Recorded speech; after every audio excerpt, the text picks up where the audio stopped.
Shalom, saudara kasih dalam Tuhan. Haleluya. Selamat malam semua. Apa kabarnya? Semoga dalam keadaan sehat walafiat ya. Puji Tuhan. Haleluya. Kembali hari ini kita berjumpa dalam Bible Knowledge. Dan pada kesempatan malam hari ini saya akan membagikan latar belakang kisah penulisan surat Yakobus. Siapa itu Yakobus, saudara? Nah, jadi sebagai latar belakang saya tulis di sini, penulis surat ini di pasal 1 ayat 1 dia memperkenalkan diri sebagai Yakobus ya. Di pasal 1 ayat 1 dia tulis, salam dari Yakobus, hamba Allah dan Tuhan Yesus Kristus kepada kedua belas suku di perantauan. Nah, jadi dia ayat 1 dia langsung memperkenalkan diri bahwa dia hamba Allah dan hamba Tuhan Yesus Kristus. Nah, saudara, setelah kelahiran Yesus ya, dari seorang perawan Maria, Bunda Maria, Ibu Maria ya, Maria melahirkan anak-anak lain ya bersama suaminya Yusuf. Nah, salah satu dari anak-anak ini bernama Yakobus. Nah, kalau kita lihat dalam Matius 55 ya dan Markus 6 ayat 3 di sana ditulis bahwa Yakobus adalah saudara dari Tuhan Yesus. Jadi ini adik ya dari Yesus. Ya, karena Yesus dia ayah secara manusia adalah Yusuf, tetapi dia lahir dari Roh Kudus ya. Nah, dan ini adiknya yang lahir dari Yusuf dan Maria. Nah, Yakobus tidak termasuk salah satu dari ke-12 rasul. Ya. Namun kemudian dia disebutkan sebagai penatua yang pertama yang memimpin gereja di Yerusalem. Ya. Kita bisa baca dalam Kisah pasal 12 ayat 17 di sana. Dan Paulus menyebutnya sebagai Yakobus saudara Tuhan Yesus ya. Dalam Galatia pasal 1 ayat 19. Paulus menyebut dia Yakobus saudara Tuhan Yesus. Nah, para utusan yang datang dari jemaat Yerusalem ke Antioquia, ya waktu itu gereja orang-orang percaya yang berkumpul di Antioquia, ya di Asia, dan di sanalah mereka pertama kali disebut Kristen, ya. Kemudian ada utusan-utusan dari Yerusalem pusat untuk ya mengunjungi mereka di sana, melihat keadaan mereka. Nah, di sana di dalam Galatia pasal 2:12 dikatakan bahwa mereka datang dari kalangan Yakobus. Ya, kemungkinan ini yang diutus adalah murid-murid dari Yakobus. Dan Paulus melaporkan kepada Yakobus secara terperinci tentang apa yang dilakukan Allah di antara bangsa-bangsa lain oleh pelayanannya dalam Kisah 21.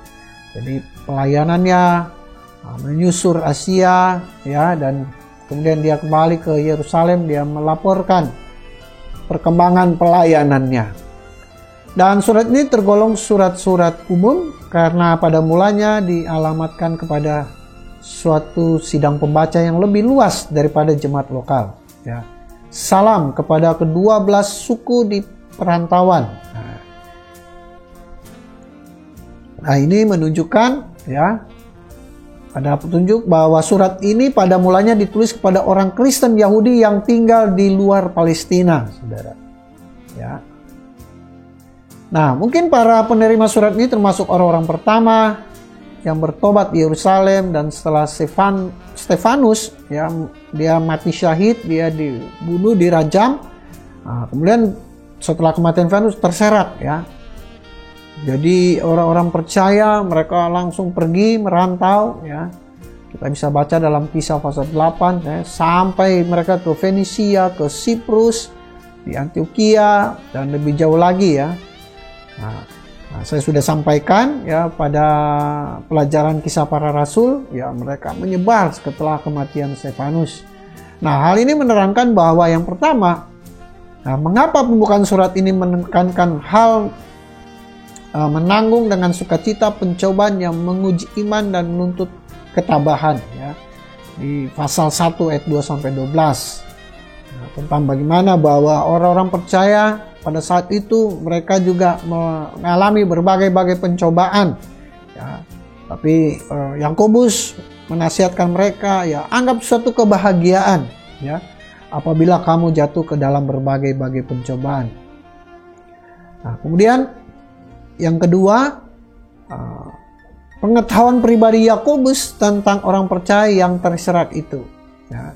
Dan nada yang berwibawa dari surat ini ya. Sebagai pemimpin gereja di Yerusalem, Yakobus sedang menulis surat kepada domba-dombanya yang berserakan. Nah, kira begitu gambaran dari surat Yakobus ini.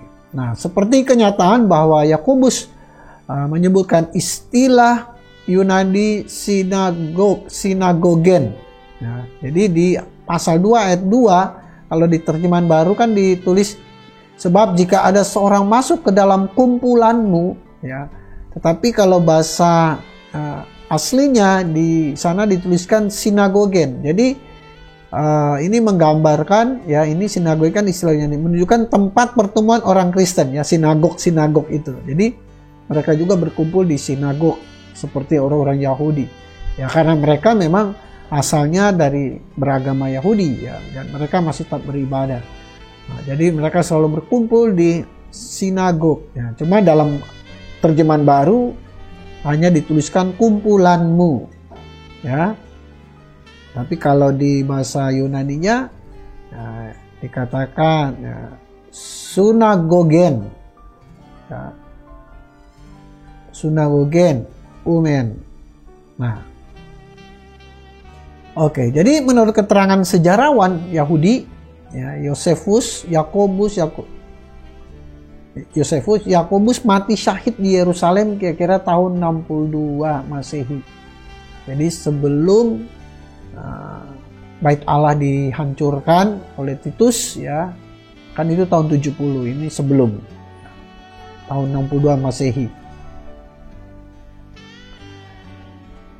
Baik, selanjutnya tujuan dari surat ini yang pertama tentunya untuk membangun semangat orang percaya Yahudi yang sedang menderita berbagai pencobaan ya, yang menguji iman mereka.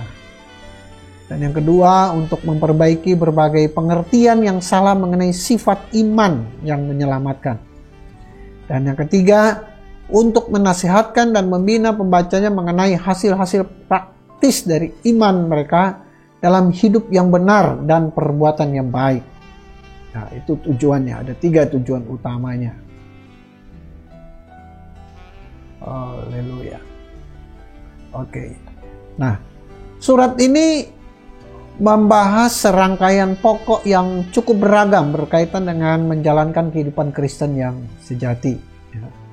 Dan dalam surat ini Yakobus mendorong orang percaya untuk ya, menanggung pencobaan dengan sukacita ya, dan menarik manfaat daripadanya, artinya dari pencobaan-pencobaan itu, dari kesulitan-kesulitan, dari pergumulan itu ya, diambil hikmatnya, manfaatnya ya. Saya bacakan di pasal 1 ayat 2 sampai 4 ya buat saudara. Karena dituliskan, saudara-saudaraku, anggaplah sebagai suatu kebahagiaan apabila kamu jatuh ke dalam berbagai-bagai pencobaan, sebab kamu tahu bahwa ujian terhadap imanmu itu menghasilkan ketekunan, dan biarlah ketekunan itu memperoleh buah yang matang, supaya kamu menjadi sempurna dan utuh dan tak kekurangan suatu apapun. Ya, itu tentang bagaimana mereka harus tetap bersukacita, anggap suatu kebahagiaan jika jatuh ke dalam berbagai pencobaan. Kemudian selanjutnya Yakobus juga mendorong orang-orang percaya untuk melawan dari godaan di pasal 1 ayat 12 sampai 14. Mendorong mereka untuk menjadi pelaku firman dan bukan hanya sebagai pendengar ya, di pasal 1 ayat 19 ya. Bahwa mereka jangan hanya sebagai pendengar firman tetapi harus juga menjadi pelaku firman. Nah, kemudian Yakobus juga mendorong orang percaya untuk menunjukkan iman ya, tanpa perbuatan pada hakikatnya adalah mati ya.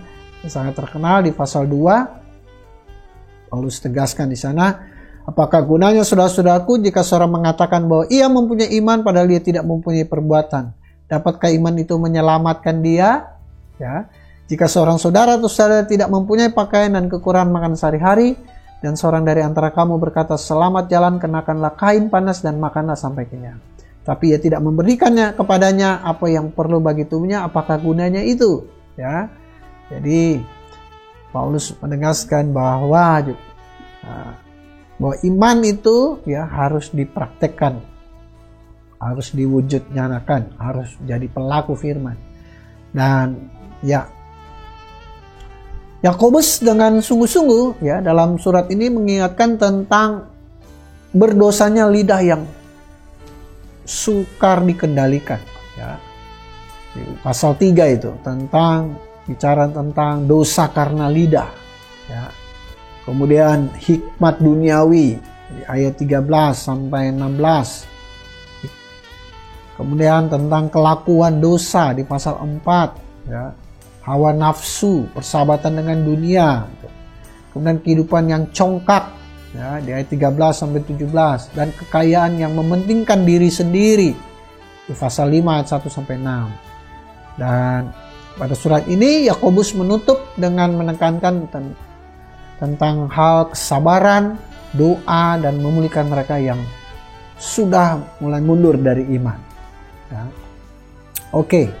Nah, sepanjang kelima pasal ini hubungan di antara iman yang benar dan kehidupan yang saleh sangat ditekankan. Ya, saudara, iman dan kehidupan.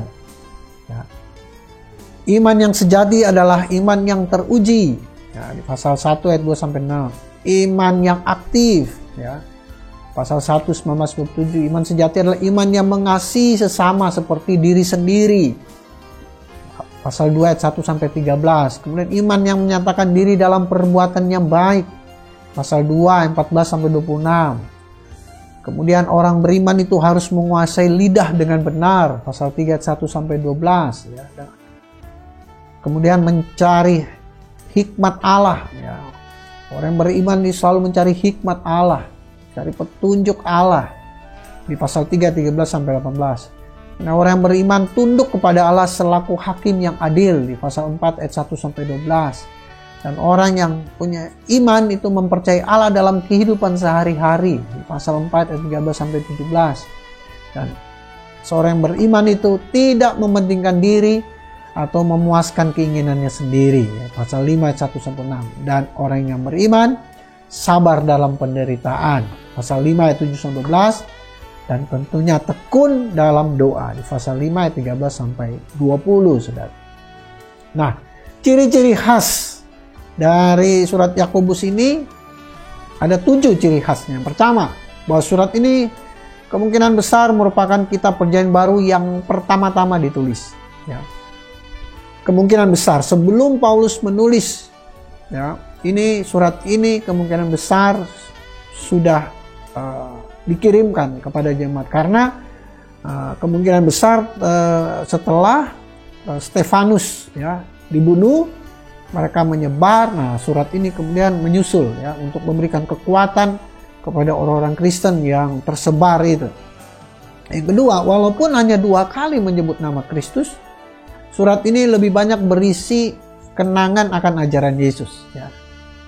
Termasuk setidaknya ada 15 petunjuk kepada khotbah di bukit dan lebih dari semua surat Perjanjian Baru yang tergabung. Jadi ya lebih banyak mengambil kutipan-kutipan Tuhan Yesus ya dari Perjanjian Baru ya. Tulisan di luar Injil ini salah satunya Yakobus yang lebih banyak menulis tentang ajaran-ajaran Tuhan Yesus. Kemudian ciri khas yang ketiga, dari 108 ayat ya, lebih daripada separuhnya adalah suatu perintah kepada jemaat yang diaspora itu ya, dari 108. Jadi 50 sekian lebih ayat ya, mungkin 60 atau 70% yang menekankan pada perintah ya kepada mereka. Kemudian yang ciri khas yang keempat, bahwa dalam banyak hal surat ini merupakan amsal ya dalam Perjanjian Baru ya. Amsal, hikmat ya, kalau di Perjanjian Lama itu kan amsal. Nah, Perjanjian Baru ini ya amsalnya Perjanjian Baru lah, dalam tanda petik itu adalah Yakobus, karena yang pertama penuh dengan hikmat ilahi ya, dan instruksi praktis untuk menjalankan kehidupan Kristen yang sejati. Dan yang kedua, ditulis dengan gaya penulisan yang tegas dan tepat, dengan perintah yang singkat dan analogi yang hidup ya. Jadi nasihat-nasihat dan hikmat-hikmat Allah yang tertuang banyak dalam surat Yakobus ini ya. Jadi para ahli teolog mereka memberikan kesan bahwa surat ini merupakan Amsal Perjanjian Baru. Kemudian yang kelima, ciri khas yang kelima, Yakobus adalah pengamat cermat tentang cara bekerja alam dan tabiat manusia berdosa ya. Seringkali dia menarik pelajaran dari alam untuk menyikapkan tabiat manusia berdosa ya. Contoh soal lidah itu ya. Jadi Yakobus ya ini menggunakan kata kuda ya. Kita mengenakan kekang pada mulut kuda sehingga ia menuruti kehendak kita, dengan jaminan kita dapat juga mengenakan seluruh tubuhnya. Kemudian dia bicara tentang ayat 4, kapal-kapal yang amat besar yang digerakkan oleh angin keras ya. Namun dikendalikan oleh kemudi ya. Jadi dia menggunakan ilustrasi-ilustrasi tentang alam dan kehidupan ya sekitarnya. Ya, kemudian dia juga mengilustrasikan seperti api ya. Kemudian api kecil itu bisa membakar hutan yang luas ya. Kemudian dia menyebut di ayat 7 juga tentang jenis binatang liar, burung-burung, binatang-binatang menjalar, binatang-binatang laut ya, dan lain sebagainya. Nah, ya, jadi banyak bicara tentang ya unsur-unsur alam ya, dimuat juga dalam Yakobus ini. Dia menulis surat ini. Kemudian yang keenam, surat ini lebih menekankan hubungan di antara iman dengan perbuatan daripada kitab Perjanjian Baru lainnya ya. Khususnya di pasal 2 ayat 14 sampai 16 ya. Saya bacakan buat saudara. Pasal 2 ayat 14-16, apakah gunanya saudara-saudaraku jika seorang mengatakan bahwa ia mempunyai iman padahal dia tidak mempunyai perbuatan? Dapatkah iman itu menyelamatkan dia? Jika seorang saudara atau saudari tidak mempunyai pakaian dan kekurangan makanan sehari-hari, dan seorang dari antara kamu berkata, selamat jalan, kenakanlah kain panas dan makanlah sampai kenyang ya, tapi tidak memberikan kepadanya apa yang perlu bagi tubuhnya, apakah gunanya itu? Nah, seringkali kan basa-basi ya, selamat jalan, semoga selamat ya, jangan lupa makan ya, jangan lupa menggunakan pakaian, tapi ya kita tidak memberinya ya, kira-kira begitu apa Yakobus memberikan gambaran. Jadi jangan hanya perkataan basa-basi, tetapi harus diwujudkan ya perkataan itu. Nah, ini sangat kuat menekankan hubungan iman dengan perbuatan. Kemudian yang ketujuh, ciri khas dari ketujuh, Yakobus seringkali disebut sebagai Amos Perjanjian Baru ya. Kita tahu kitab Amos ini bicara tentang keadilan ya. Nah, karena dia dengan bersemangat membahas persoalan ketidakadilan dan ketidaksetaraan sosial. Ya, kalau Amos bicara tentang keadilan dan ketidakadilan. Nah, ajaran-ajaran utama saudara dalam kitab Yakobus ini yang pertama di pasal 1 ayat 1 sampai 18. Ini pengajaran tentang menghadapi pencobaan dengan iman. Nah, dalam bagian ini jelaskan bahwa pencobaan dapat menghasilkan hidup yang berkemenangan jika ditanggapi dengan iman. Dan yang kedua di pasal 1 ayat 19 sampai pasal 5 ayat 6 ya, ini pengajaran tentang jalan terbaik menghadapi cobaan. Nah, dalam bagian ini ada 3 cara terbaik dalam menghadapi cobaan. Yang pertama, harus cepat mendengar. Kedua, harus lambat untuk berkata-kata. Ketiga, lambat untuk amarah ya, untuk marah. Itu bisa saudara baca dalam untuk cepat untuk mendengar Yakobus pasal 1 sampai pasal 2 ayat 26. Di lambat berkata-kata pasal 1 ayat 19 sampai pasal 3 ayat 1 sampai dengan 18. Lambat untuk marah Yakobus pasal 1 ayat 19 sampai pasal 4 ya, sampai pasal yang kelima bahkan. Kemudian pengajaran ketiga di pasal 5 ya, ayat 7 sampai 20, pengajaran untuk bersabar karena hakim akan segera datang. Nah, dalam bagian ini ada 3 contoh yang diberikan dalam hal kesabaran. Ya, petani yang sabar menanti hasil panennya, nabi-nabi yang tetap bersabar dalam penderitaan, ya, diilustrasikan oleh Yakobus. Ayub yang sabar, tekun, setia walaupun menderita. Nah, dan di sana juga ditunjukkan bahwa Tuhan yang Maha Penyayang dan penuh belas kasihan itu akan datang. Nah, adapun tema-tema pokok saudara dalam kitab Yakobus ini, ya, ada 3 tema pokok surat Yakobus. Yang pertama tentang kebapaan Allah, ya. Yakobus mengatakan tentang Allah. Ya. Ia menjawab, Allah itu yang menjawab doa dengan murah hati di pasal 1 ayat 5. Allah itu menjanjikan kehidupan bagi orang-orang Kristen yang dianiaya, ayat 12. Allah tidak pernah mencobai di ayat yang ke-13. Ya, saya bacakan saja pasal 1 ayat 13. Allah tidak mencobai. Apabila seorang dicobai, janganlah ia berkata pencobaan ini datang dari Allah. Sebab Allah tidak dapat dicobai oleh yang jahat dan ia sendiri tidak mencobai siapapun. Ya, jelas bahwa Allah tidak pernah mencobai. Kemudian yang keempat, Allah tidak pernah mengubah sikapnya terhadap orang percaya. Ya, Allah yang konsisten. Kemudian Allah memilih orang yang miskin. Kemudian Allah membuat manusia serupa dengan Dia. Di sana ditegaskan, ya. Kemudian Allah menentang yang congkak. Allah selalu siap dengan kasih karunia-Nya bila mana kita memerlukannya. Nah, ini jadi tentang kebapaan dari Allah itu kepada manusia. Ini tema yang pertama yang diangkat dari surat Yakobus ini. Yang kedua, hati-hati dengan dahsyatnya dosa, ya. Dosa berasal dari hawa nafsu manusia. Nah, sana dijelaskan oleh Yakobus ayat 14. Tiap-tiap orang dicobai oleh keinginannya sendiri karena ia diseret dan dipikat olehnya, ya. Hawa nafsu keinginan sendiri.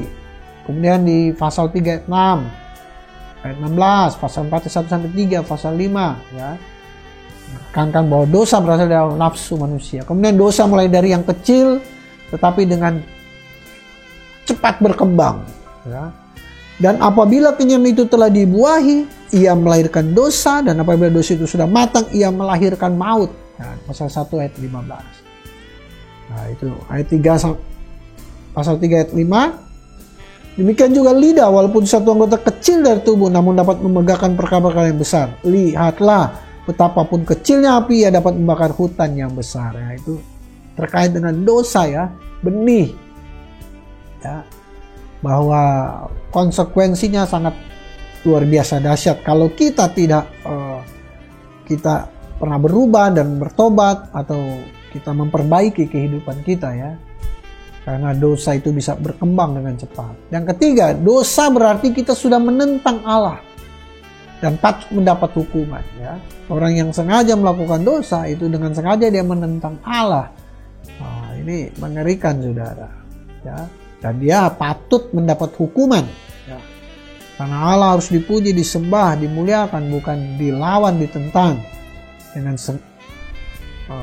sengaja melakukan dosa, ya. Sebab barang siapa, pasal 2 ayat 10. Sebab barang siapa menuruti seluruh hukum itu tetapi mengabaikan satu bagian daripadanya, ia bersalah terhadap seluruhnya. Sebab 11, sebab ia yang mengatakan jangan berzina, ia mengatakan juga jangan membunuh. Jadi jika kamu tidak berzina tapi membunuh, maka kamu menjadi pelanggar hukum juga. Berkatalah dan berlakulah seperti orang-orang yang akan dihakimi oleh hukum yang memerdekakan orang. Ya. Ayat 13, sebab penghakiman yang tak berbelas kasihan akan berlaku atas orang yang tidak berbelas kasihan, tetapi belas kasihan akan menang atas penghakiman. Artinya penghakiman adalah hukuman Tuhan.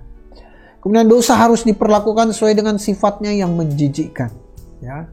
Bagaimana itu? Coba kita lihat di pasal 4 ayat 10. Ayat 9 dan 10. Sadarilah kemalanganmu, berduka cita dan merataplah. Hendaklah tertawamu kamu ganti dengan ratap dan sukacitamu dengan duka cita. Rendahkanlah dirimu di hadapan Tuhan dan Ia akan meninggikan kamu. Artinya, ya, dosa itu suatu yang menjijikkan. Nah, itu sebabnya kalau kita sudah melakukan dosa, ini maksudnya, ya, jangan kita bersuka cita karena dosa kita, justru berduka cita, meratap, ya. Bersedia minta maaf sama Tuhan, rendahkan diri di hadapan Tuhan. Ayat 10 katakan tuh. Ya. Jadi jangan bangga dengan melakukan dosa. Dosa adalah kejijikan, kata Tuhan. Kemudian dahsyatnya dosa, dosanya dapat diampuni oleh kasih karunia Tuhan. Ya. Selama kita bertobat, ya Tuhan pasti terbuka tangannya untuk menerima. Itu sebabnya tidak ada yang terlambat. Hari ini kalau saudara mendengarkan pelajaran ini, ayo bereskan hidupmu. Ada hal-hal yang tidak baik, suatu kejahatan, dosa, mohon ampun kepada Tuhan. Ya. Bertobat saudara. Karena kasih karunia Tuhan masih terbuka buat saudara dan saya. Yang ketiga, tema yang penting adalah perkembangan sikap dan sifat Kristen. Ya, dari sekian banyak sarana yang dipakai Allah untuk mengembangkan sifat Kristen, Yakobus berbicara tentang pertama pencobaan dan penderitaan. Ya, itu bisa dipakai Tuhan sebagai sarana ya untuk Tuhan mendidik kita ya, menyelamatkan kita dengan firman Allah ya, secara langsung, dengan ketaatan yang nyata, penundukan diri dan kerendahan hati. Nah, itu. Yakobus bicara tentang sarana yang dipakai Allah untuk mengembangkan sifat kekristenan kita ya, pengikut-pengikut Kristus. Kemudian sifat Kristen digambarkan dalam pasal 3 ayat 13 sampai 18, pasal 4 ayat 13 sampai 17. Pasal 4 ayat 13 sampai 17, pasal 5 ayat 7 sampai 11. Nah, apa itu? Kita lihat di ayat 13. Siapakah di antara kamu yang bijak dan berbudi? Ya, baiklah ya dengan cara hidup yang baik menyatakan perbuatannya oleh hikmat yang lahir dari kelemah lembutan. Nah, itu ya, sifat Kristen tuh dia harus bijak, berbudi, lemah lembut. Ya, tidak iri hati di ayat 14. Nah, dan seterusnya. Ya, saudara bisa membacanya setelah saudara mendengar pelajaran ini. Kemudian tingkah laku Kristen digambarkan dalam ya pasal 1 ayat 26. Apa tingkah laku Kristen? Yakobus menulisnya begini. Jikalau ada seorang menganggap dirinya beribadah tetapi tidak mengekang lidahnya, ia menipu dirinya sendiri, maka sia-sialah ibadahnya ya. Jadi orang Kristen harus dapat mengekang lidah ya. Jangan cepat-cepat berkata-kata, menghakimi, atau bicara sembarangan ya. Nah, tingkah laku Kristen harus bisa mengekang lidahnya. Ayat 27, ibadah yang murni dan yang tak bercacat di hadapan Allah Bapa kita ialah mengunjungi yatim piatu, janda-janda dalam kesusahan, dan menjaga supaya dirinya sendiri tidak dicemarkan di dunia ya. Kita juga harus perhatikan yatim piatu dan janda-janda. Nah, itu kata Yakobus dan seterusnya ya. Nah, sebagai penerapan dari kitab Yakobus ini, yang pertama ya, bagi semua orang Kristen ya, kita harus tetap bersemangat dalam iman meskipun mengalami berbagai-bagai pencobaan ya. Kemudian bagi Kristen yang berada dalam tekanan ya, ingat pencobaan adalah proses kesempurnaan. Nah, di sana dituliskan bahwa ya, anggaplah berbahagia karena ya, ayat 4, dan biarlah ketukan itu memperoleh buah yang matang, supaya kamu menjadi sempurna dan utuh dan tak kekurangan suatu apapun. Ya, anggaplah suatu kebahagiaan apabila kamu jatuh dalam pencobaan, sebab kamu tahu ujian terhadap imanmu menghasilkan ketekunan, dan ketekunan itu memperoleh buah yang matang, supaya kamu menjadi sempurna. Ya. Jadi tekanan, ujian, pergumulan, ya itu proses kesempurnaan yang diizinkan Tuhan atas hidup kita. Kemudian bagi orang Kristen yang kaya raya, ya, Yakobus juga menasihatkan bahwa mereka harus tetap menjaga kerendahan hati, ya, jangan sombong. Bagi seorang Kristen sebagai anggota gereja, bagaimana mereka tidak boleh memandang muka terhadap saudara-saudara yang kekurangan, ya, karena di sini Yakobus mengilustrasikan bahwa jangan kita hanya memperhatikan orang-orang yang kaya, ya, sementara orang yang miskin diabaikan, ya, dibeda-bedakan. Jadi tidak boleh membeda-bedakan.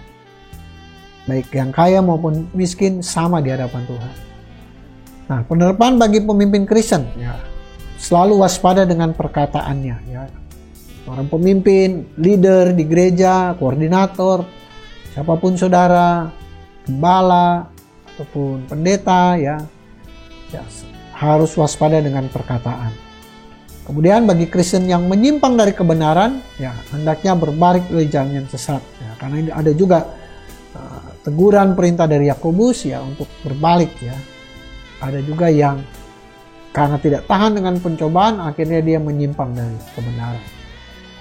Sekian pelajaran kita malam hari ini. Haleluya, haleluya. Semoga pelajaran hari ini boleh menjadi berkat buat saudara. Ya, saudara bagikan kisah ini kepada saudara-saudara, orang-orang yang saudara kasihi, cintai, sehingga mereka pun boleh mendapat berkat firman Tuhan melalui pelajaran ini. Haleluya.